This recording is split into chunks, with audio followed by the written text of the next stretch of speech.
Hello family, welcome to Bose family blog.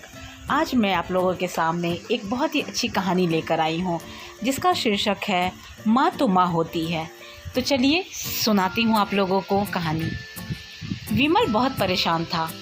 उसे समझ में नहीं आ रहा था कि वो इस परिस्थिति से कैसे निपटे। वो अपनी माँ को बहुत चाहता था, किंतु उसकी पत्नी और बच्चे उसकी माँ से बहुत दूर भागते थे, क्योंकि उसकी माँ की एक आँख नहीं थी, साथ ही उसकी कमर भी 90 अंश पर झुकी थी। वैसे वो अपना काम सब खुद कर लेती ही है, किंतु फिर भी वो उसकी पत्नी और बच्चों के लिए हमेशा खटकती है। दादी, आप अब ऊपर के कमरे में जाओ, मेरे दोस्त आ रहे हैं, विमल के बेटे अखिल ने बड़े बेरुखी से कहा। पर बेटा, मैं तो यहाँ बहुत दूर बैठी हूँ, विमल की माँ ने बहुत प्यार से कहा। नहीं, आप उनके सामने मत रहो, वो मुझे चिढ़ाते हैं, अखिल ने जोर से डांटते हुए कहा।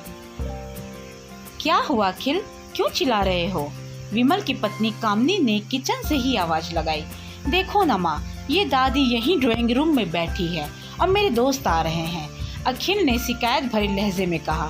माँ जी, आप ऊपर चली जाओ, क्यों हम लोगों को लजवाती हो?